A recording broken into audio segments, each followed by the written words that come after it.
now that we have some power generation going, we should probably get started on an ME system. We very conveniently have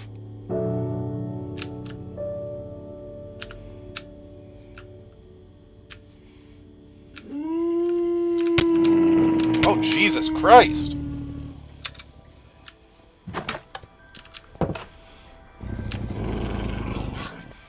Damn, they do a lot of damage.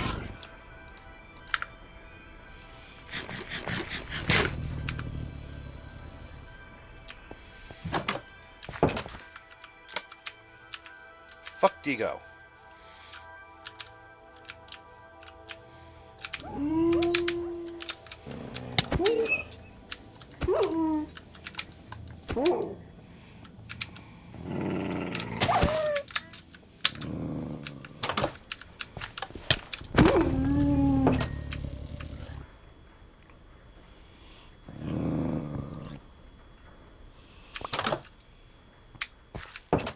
Now that the trespassers have been evicted, we have a very conveniently located meteorite in our backyard.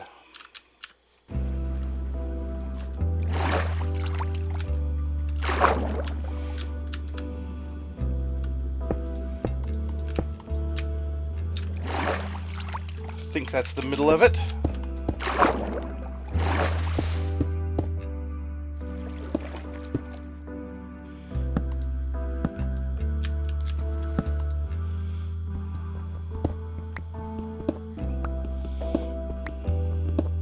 There it is. We got one press. Now, back in the olden days, you'd have to make a compass and go searching for meteorite after meteorite until you find all 4 presses. However, I've stolen a page out of all the mods playbooks.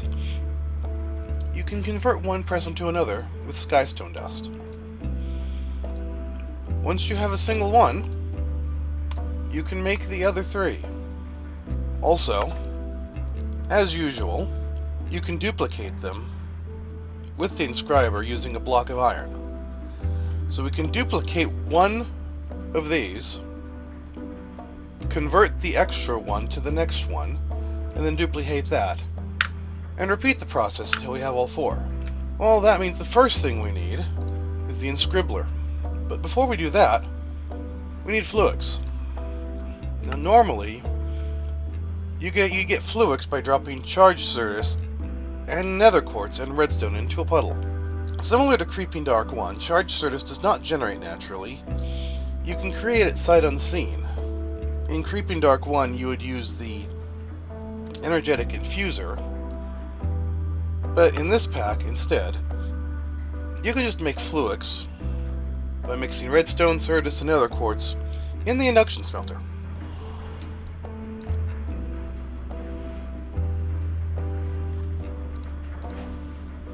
The main reason I did that is because we don't have the AE2 stuff mod, so we don't have the crystal growth chamber. So I set up this as a replacement. Similarly, since we don't have the crystal growth chamber, you can just mix Fluix dust and sand to get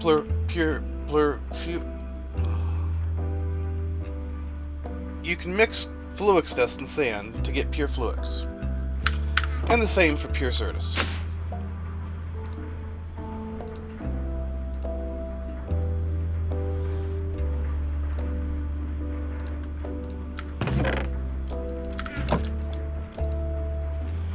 And that is not sand.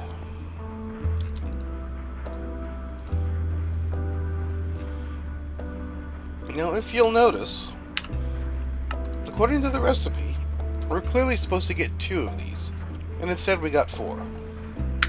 That, as near as I can tell, is a bug in Craft Tweaker, and I was not able to find a workaround for it.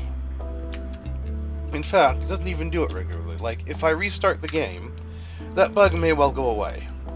So, So, to make the inscriber, and I'm going to attempt to make 5, for reasons that you will soon see. For that, we'll need a bunch of iron and 10 pissed-offs. So, rocks, woods, redstones, irons.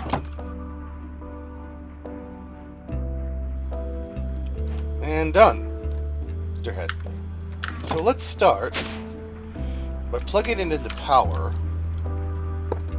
and getting the rest of our presses made. Now we'll need to duplicate this press 3 times, which will require 3 iron blocks. And we'll need to convert it 3 times, which will require a total of 6 skystone dust. If you were to guess how to make skystone dust, you would probably guess that you throw it in the pulverizer. And you would be entirely correct.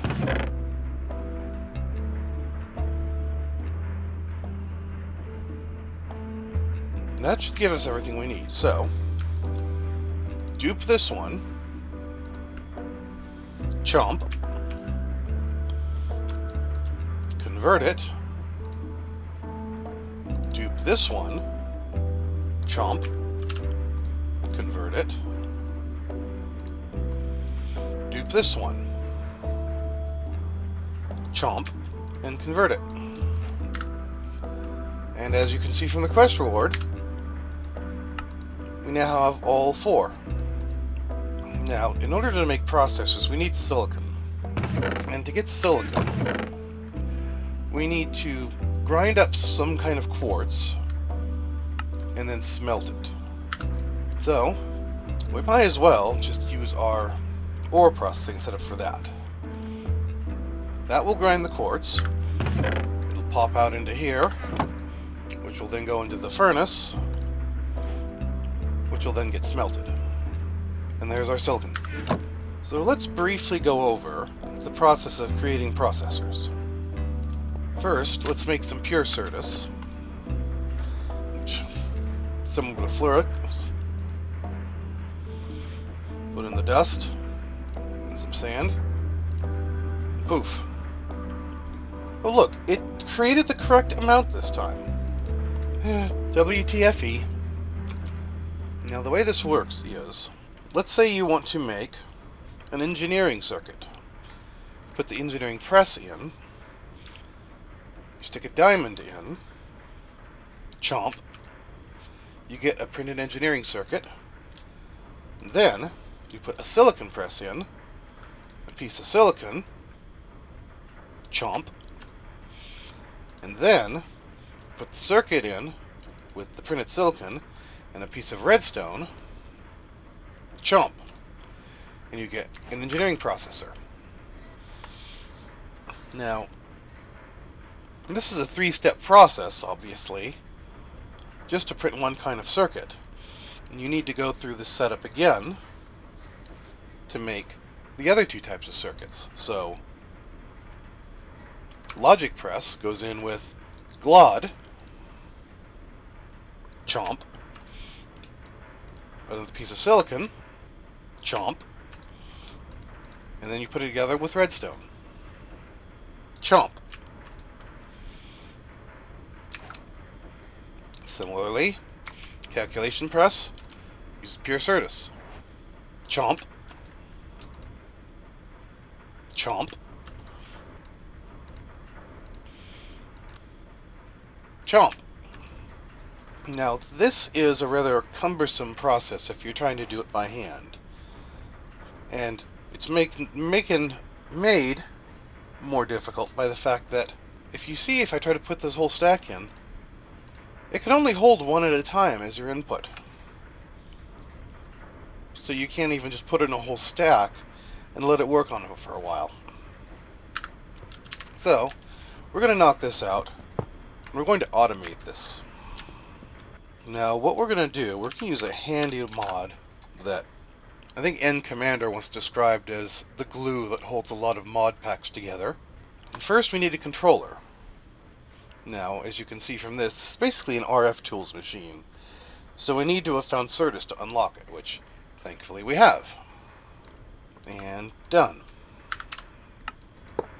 Plonk.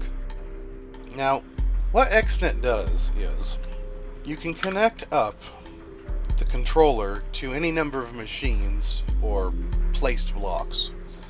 And you can configure up to 8 channels that can be used to move items and fluids and energy around. Basically, you can move anything from any connected block to any connected block. And to do that, we need cables, and for that we're going to have to go water up some more string.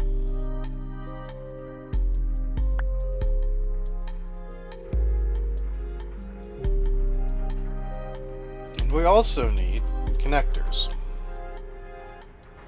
Now what a connector does, it connects a block to the XNet system. And then you can run cable from the connectors to other connectors. Now, since this cable is power input, the only power this is getting is from the generators. We want to connect up to the output of the energy cube. So let's put a connector here. Let's disconnect it from that cable. If you right-click on a connector, you can select which sides are connected. We're going to disconnect the south side, so this will no longer connect to the cable, which the cable is apparently unaware of and has glitched out visually. Now let's run this up to the ceiling, which will cause the connector to reconnect itself. Fuck you. And let's run it over here to the controller.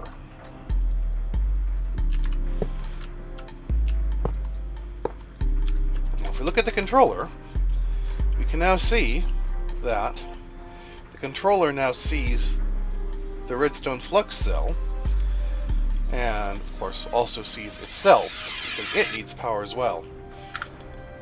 Well, let's start by creating a channel for energy.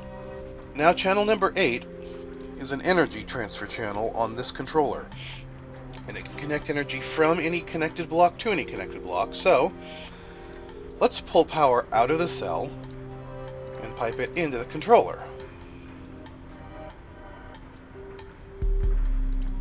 Or we can do it backwards and it will not work. There we go. The controller is now powering itself through the XNet network. Just because we can, let's get rid of this cable run.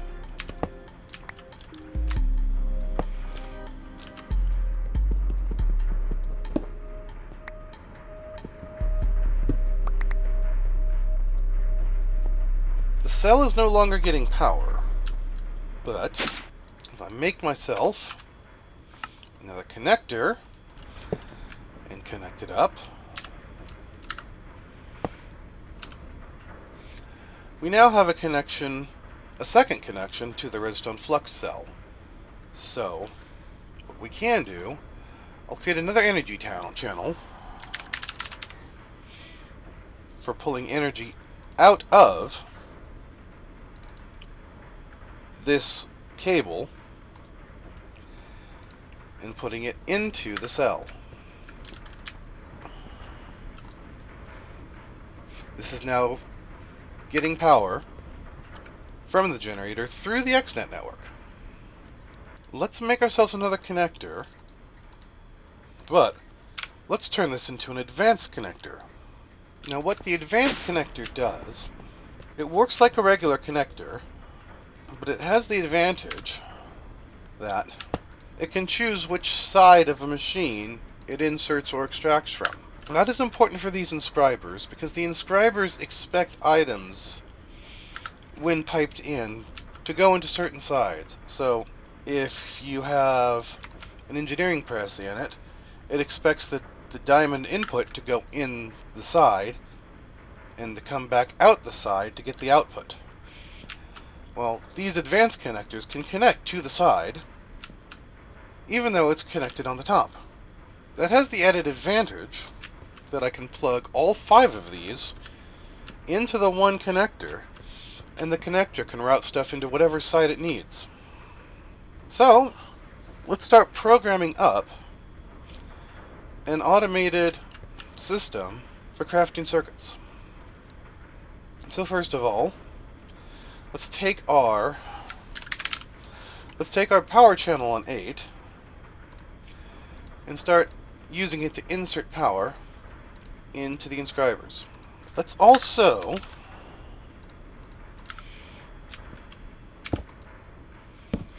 put down a chest, connect it to the system, and this will be used for input and output.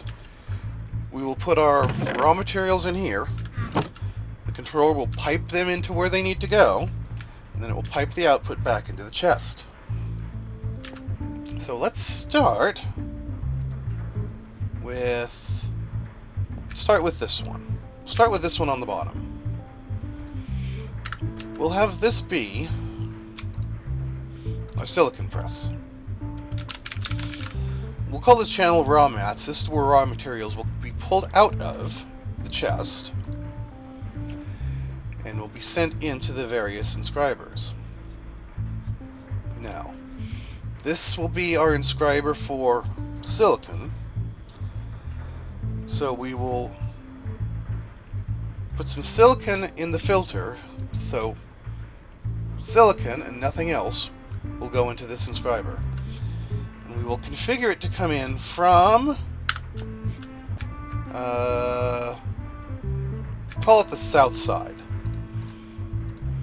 As long as it's from one of the sides, it will go where it needs to. Let's have this one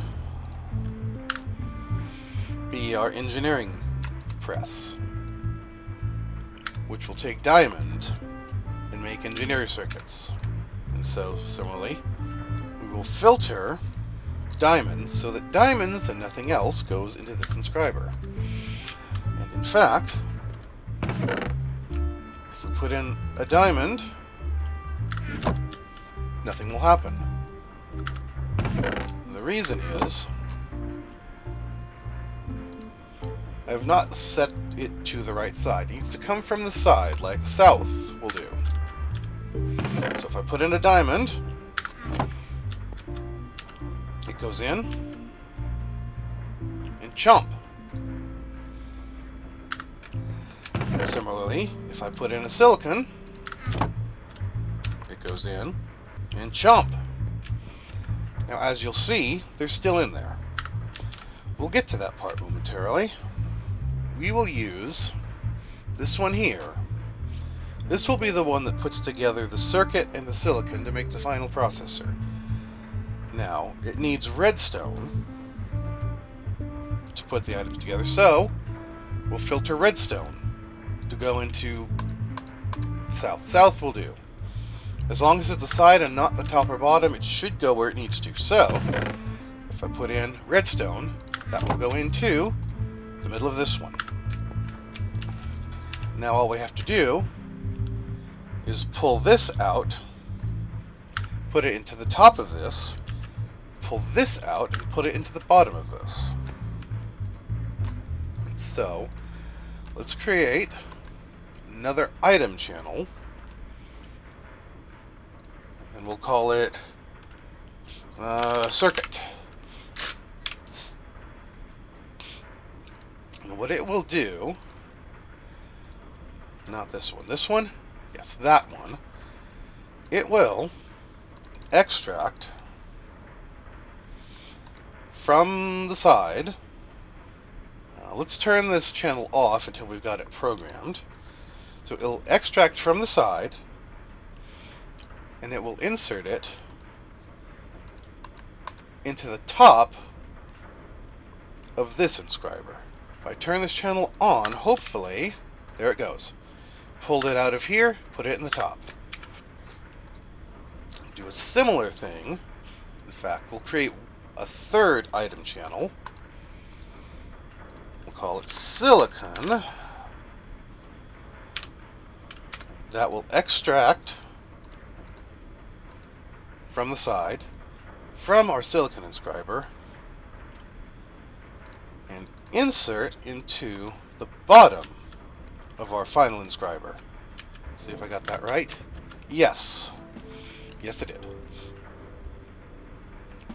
there it is, engineering processor. Now what we need to do, create one more item channel, call it outputs, which will extract from the side and insert into this chest, which should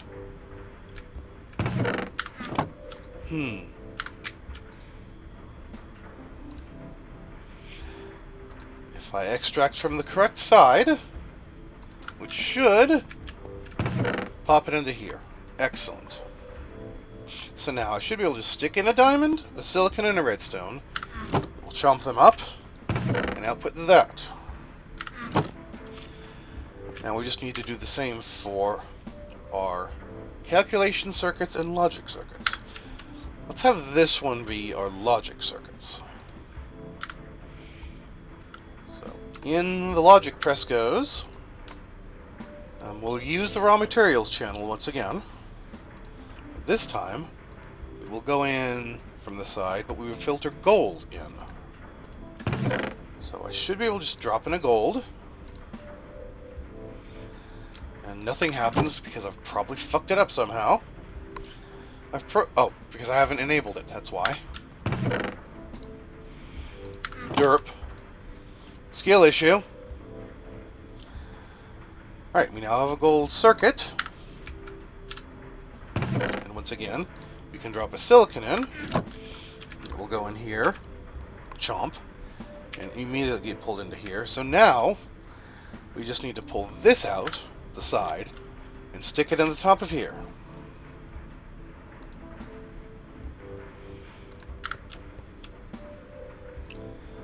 And plunk in a redstone and chomp. I should at this point be able to simply shovel in a gold, a redstone, and a silicon. Chomp, chomp, chomp. And there it is. Awesome. All that's left now is do the same thing for the calculation.